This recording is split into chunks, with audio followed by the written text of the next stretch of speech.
Positive psychology in practice with Buddha's brain.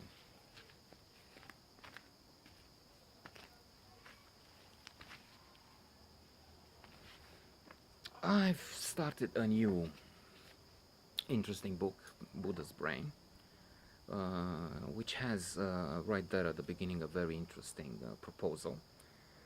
The author tells readers about his visit to a monastery. He says, I think there are lamaseries, but only maybe in Tibet. It's a puzzle here because I'm not sure when a Buddhist institution of this kind is a lamasery and when it's not. Anyway, so in this place he meets, it's not the Father Superior, what would that be? The abbot? Anyway, a prominent figure inside who says we're all mentally disturbed, something like that. Or words to the effect that we all have some mental health issue. And the author starts from there and indeed makes an interesting case, which, come to think of it, might be self-evident. I mean, nobody's perfect, so nobody can say, well, I have a perfect mind. But he moves, termina, he moves on from here, and I think what I'm getting at this point is that we indeed have more serious issues in our evolution. Termina. We have some aspects, we have developed some aspects which were key back in the ancestors' days, but now are something we have to cope with, deal with, eventually. Termina. Like having silly birds, huh? Have to try and manage. And Buddhism is the answer. I'm right there at the beginning, as I said, so I don't know where this is going, but it sounds interesting.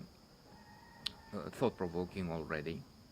It's not like it's completely new, even for me. I mean, I've read in positive psychology about this aspect, which is very interesting, and worth quite a few chapters, notes, if you will. But he has a different way into it. At one point, starts talking about Siddhartha, his experience, and makes an interesting case, a comparison.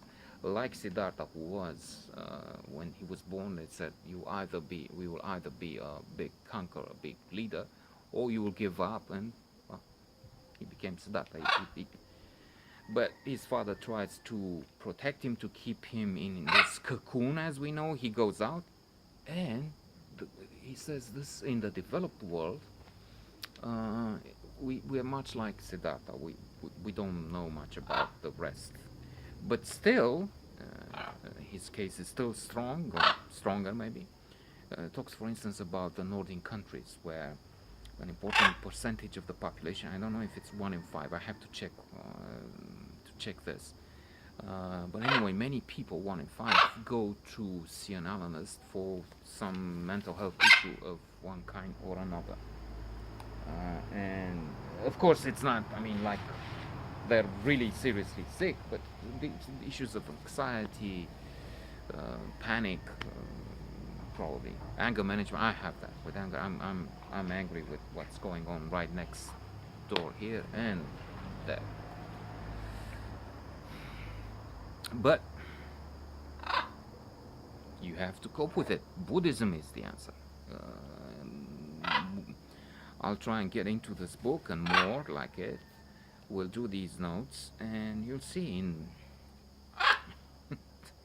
in 10 days or 10 years time, we'll just levitate here. I will fly with these birds through the enclosure, and it will be nirvana, sukha, eudaimonia, and yes, he's right.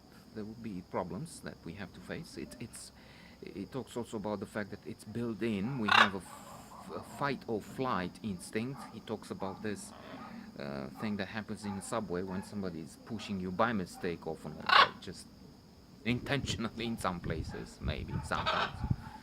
And he says, of course, it goes without saying, you don't kick, but you have this body has this reaction, and the suggestion seems to be, and well, I'll read the book and we'll share it together. We can communicate, by the way. You can have some feedback if you want to. The point is that with Buddhism, we can learn to cope better with that. I wish. Inshallah.